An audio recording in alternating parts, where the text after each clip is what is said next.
जब आप मकान लेने जाते तब आपकी जाति पूछी जाती है, इंटरव्यू के समय आपकी जाति पूछी जाती है। आपको कोई आपके निजी, आपका पैदा होने से लेके मरने तक का जहां तक का इंतजाम है सब जाति के आधार पे होता है। विवाह से लेके शमशान तक का काम जाति के आधार पे होता है। कौन आदमी का जो मना करता है नहीं हो रहा है। इस तरह के लोग या तो मूर्ख हैं या धूर्त हैं, और दोनों ही लोगों से हमें सावधान रहना है। जेएनयू की डीसी कह रही हैं कि यूजीसी के रेगुलेशन बिल्कुल अनावश्यक गैर जरूरी थे। जेएनयू की विषय तो कुछ भी कह सकती हैं, और उनके बाद उनके कहे के ऊपर किस तरह से दलित समाज रिएक्ट कर रहा है, जो दलित पिछड़ा समाज है कैसे रिएक्ट कर रहा है वो आप देखेंगे। वो कह रही हैं परमानेंट विक्टिमहुड लेके चलते हैं ये लोग। मतलब जो हमारे लोगों का, हमारे SC ST OBC के लोगों की जो पीड़ा है उसको जाहिर करने का अभी कुछ वर्ष ही तो हुए हैं जिन्होंने जाहिर करना शुरू किया है, और उस जाहिर करने को कोई भी ये कहना चाहती है कि परमानेंट विक्टिमहुड है, यानी कि अपनी संवेदना, अपनी पीड़ा को इंसान कहे भी ना। कह रही है मैं खुद बहुजन समाज से हूं। अरे वो किसी समाज से हो, कोई किसी समाज से हो, क्या बहुजन समाज से हो या SC हो, OBC हो, किसी समाज से, लेकिन जो बात कर रही है वो गलत है ना। जरूरी है कि बहुजन समाज से कहने वाला व्यक्ति बहुजन हितैषी हो। प्रधानमंत्री खुद OBC बनते हैं, क्या ओबीसी की स्थिति है? शिक्षा मंत्री OBC है, क्या स्थिति है शिक्षा विभाग में? दलित कानून मंत्री है, क्या स्थिति है? राष्ट्रपति आदिवासी हैं, तो क्या जरूरी है कि सब हितैषी होंगे? सर, रामभद्राचार्य जैसे धर्मगुरु और हिंदुओं को राह दिखाने वाले लोग हैं, वो कहते हैं कि अगर यूजीसी लागू हो जाता है तो फिर गृह युद्ध जैसी स्थिति हो जाएगी। अगर बचाना है गृह युद्ध से तो आप यूजीसी को लागू मत होने दीजिए। देखिए, इस तरह के लफंडरों के बारे में हम कोई बात, उनको हम बहुत सीरियस लेते नहीं है। इस तरह के लोगों के बारे में हम कोई टिप्पणी करना नहीं चाहते हैं। खैर, आपने सवाल पूछ दिया तो हम बता देते हैं। मने आप मार खाते रहे तब तक गृह युद्ध नहीं हो रहा है, आप पिटते रहे तब तक गृह युद्ध नहीं हो रहा है, आप फांसी लगा लें तब तक गृह युद्ध नहीं हो रहा है, आपको थूक चटवाया जा रहा है तब तक गृह युद्ध नहीं हो रहा है। अगर आपने अपने हक हुकूक के लिए जरा सी आवाज उठा ली तो आप बताएंगे हमको गृह युद्ध हो जाएगा? आप ये बताना चाहते हैं हमको? मतलब हमारी अपने हक हुकूक की हम अगर जरा सी आवाज उठा रहे हैं तो आप हमको डरा रहे हैं कि गृह युद्ध हो जाएगा, सिविल वॉर हो जाएगा हिंदुस्तान में। अगर सिविल वॉर की ऐसी स्थितियां आ गई हैं तो तैयार है हम भी फिर। लेकिन सर, एक समाज में एक इनसिक्योरिटी तो अब देखने को मिल रही है कि जो भी SC समाज के साथ, दलित समाज के साथ जो गलत हुआ है उसका अब खामियाजा भरना पड़ेगा, अब उसकी कीमत चुकानी पड़ेगी। अब जो भी व्यक्ति, अगर ये ताकत SC समाज के पास, OBC समाज के पास आ जाती है तो फिर कुछ लोग ऐसे भी हो सकते हैं जो वापस करेंगे या फिर कंप्लेन इस तरह की करवाएंगे। ऐसा देश भर में मुझे कोई कानून आप बता दीजिए। IPC बदल के BNS बन गया, नया कोड आ गया, और तमाम जो भी एक्ट्स हैं, जो भी जहां पे पीनल प्रोविजन है, ऐसा देश का कोई मुझे एक कानून बता दीजिए जिसका दुरुपयोग नहीं हो सकता है। ऐसा कोई लॉ नहीं बना है आज तक जिसका दुरुपयोग नहीं हो सकता है। हर लॉ दुरुपयोग, हर किसी भी लॉ का दुरुपयोग किया जा सकता है। हर लॉ में ये संभावना होती है कहीं ना कहीं उसका थोड़ा बहुत दुरुपयोग हो सके। क्या उस दुरुपयोग की जरा सी संभावना की वजह से कोई कानून लाया ही नहीं जाएगा? तमाम ऐसे मामले देख लीजिए, कन्विक्शन रेट क्या है, NCRB का डेटा उठा के देख लिया तो सारे लॉज को हम रिपील कर देते हैं, फिर खत्म कर देते हैं, क्योंकि उनका दुरुपयोग हो रहा है या उनमें सजाएं नहीं हो रही है। यही बात कहना चाह रहे हैं कि इस तरह की धूर्तता को हम कैसे एक्सेप्ट कर लें। एक बात और कही गई कि इसमें OBC वर्ग को क्यों डाल दिया गया? भाई SC ST ठीक है, लेकिन OBC वर्ग के साथ कौन सा जातिवाद हो रहा है? अरे जातिवाद कैसे नहीं हो रहा है? NFS की सीट किन लोगों की हो जा रही है? डेटा उठा के देखिए ना। समस्या ये है कि जो आंकड़े हैं, जो ये लोग कहना चाहते हैं, आंकड़े उसके खिलाफ बोलते हैं। जिन लोगों की सुसाइड हो रहे हैं, जो लोग सुसाइड कर रहे हैं या जिन्होंने सुसाइड किया है अब तक, उनमें क्या OBC के लोग नहीं है? क्या उनके साथ में कास्ट बेस्ड डिस्क्रिमिनेशन नहीं हो रहा है? भाई, जिनकी जो सत्ताधीश हैं, यूनिवर्सिटीज की सत्ता जिनके पास है, यानी कि वाइस चांसलर, प्रोफेसर या डीन या तमाम और लोग जिनके पास में एग्जीक्यूटिव पावर्स होती हैं, वो उनका क्या नेचर है काम करने का? क्या उससे OBC प्रभावित नहीं है? बिल्कुल है, इसलिए उनको लिया गया।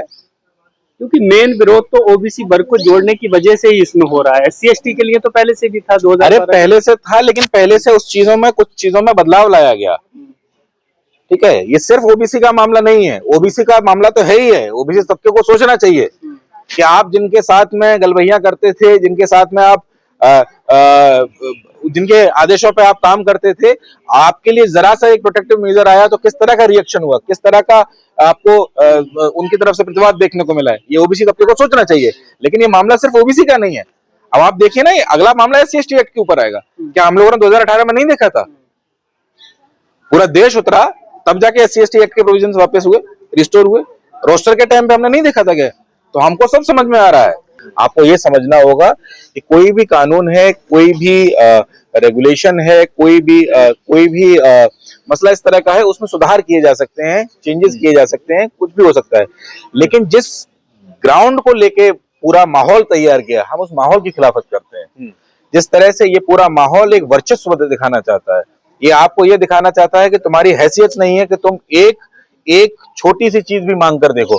हम ये बताना चाहते हैं कि जरा सा एक पॉजिटिव एक डायरेक्शन में एक छोटा सा कदम भी उठाता, उससे इतनी वर्चस्वधारियों को, इस देश की जातिवादियों को इतनी समस्या हो गई कि मानो आसमान खड़ा कर दिया हो, आसमान जमीन पर उतर आया हो, ऐसी समस्या हो गई। और कोई, आप मुझे बता दीजिए कि एक ब्रेड की दुकान बंद नहीं हुई थी, एक अंडे की ठेली नहीं हटी थी, लेकिन ऐसा माहौल बना दिया गया मीडिया पर जैसे मान लीजिए कि देश में दंगे होने लग गए हो। और उस माहौल की वजह से जो नतीजा आया, हम उसके आगे बात करना चाहते हैं।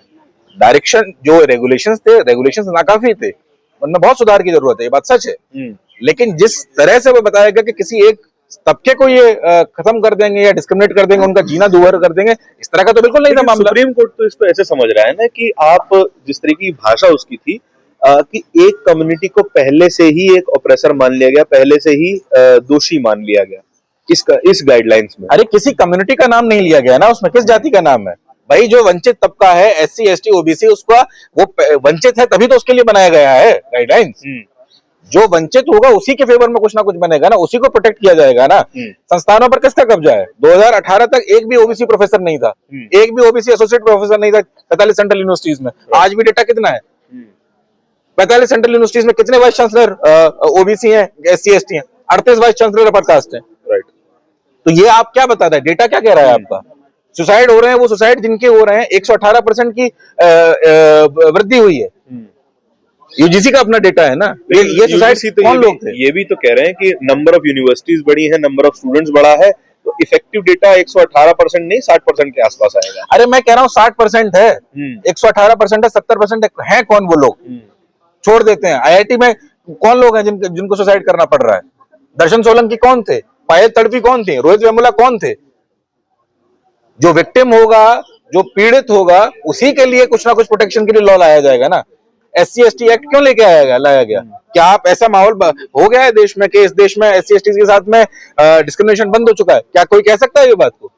लेकिन कई लोग हैं ऐसे जो डिनाई करते हैं एकदम ही कि सोसाइटी में कोई गैर बराबरी नहीं है, सोसाइटी में कोई ऊंचा नहीं है, कोई नीचा नहीं है, या फिर बड़े महानगरों में जातिवाद खत्म हो चुका है, वो क्लियरली डिनाई करते हैं बहुत सारे इस तरह के लोग सिर्फ दो ही कैटेगरी हैं, या मूर्ख हैं या धूर्त हैं। इसके अलावा कुछ इनके लिए कोई जवाब नहीं है। या तो मूर्ख हैं जिन्हें दिखाई नहीं देता है, धृतराष्ट्र बने हुए हैं जिन्हें दिखाई नहीं देता है इनके आसपास क्या घटित हो रहा है। कमरा मिलने से लेकर आप लेने जाइए ना किसी भी सोसाइटी में, फ्लैट लेने जाइए, महानगरों का जातिवाद हम बताते हैं आपको। ठीक है, गांव से स्थितियां थोड़ी बेहतर मौके मिलते हैं शहरों में आने के बाद, मानते हैं, बिल्कुल सच बात है ये। गांव में स्थितियां और खराब है, लेकिन शहरों में स्थितियां बिल्कुल सुधर कर चुकी हैं। आप जाइए। कहा गया कि हिंदुओं में इससे विभाजन होगा और ज्यादा बंटवारा होगा, जाति की खाई बढ़ेगी। तो विभाजन तो पहले से है, क्या विभाजन नहीं है? विभाजन रेगुलेशन के आने से है, या रेगुलेशन इसलिए आया है क्योंकि विभाजन है? सवाल ये है, विभाजन था इसलिए ये रेगुलेशन लाने पड़े, ताकि जो विभाजित सोसाइटी में जो लोग नीचे तबके पे हैं उनका डिस्क्रिमिनेशन थोड़ा सा रोका जा सके, इसलिए ये रेगुलेशन लाए थे। एक कदम था छोटा सा, ऐसा रिएक्शन उसमें दे दिया जैसे पहाड़ उठ गया हो। आगे की आपकी रणनीति क्या है? 25 फरवरी को कॉन्स्टिट्यूशन क्लब में एक कन्वेंशन आयोजित किया जा रहा है दिल्ली में 3 बजे से। उस कन्वेंशन में तमाम मुअज़्ज़िज़ लोग आ रहे हैं, बहुजन तबके के तमाम इंटेलेक्चुअल्स वहां पहुंचेंगे और वहां पर इस विषय पे बात रखी जाएगी। उसके बाद देश भर में इस आंदोलन को तेज करने के लिए हम लोगों ने समता संघर्ष समिति बनाई है, जिसमें मैं भी सदस्य हूं और तमाम लोग भी हैं। और ये समिति देश भर के तमाम लोगों को इस आंदोलन से जोड़ने का काम करेगी। और इसमें सिर्फ और सिर्फ रेगुलेशन नहीं, एक सेंट्रल एक्ट, एक केंद्रीय कानून की जरूरत है। जैसे रोहित वेमुला कानून कर्नाटका में पेश हुआ था, उस तरह का एक कानून बनाने की जरूरत है और उसकी लड़ाई मजबूती से लड़ी जाएगी।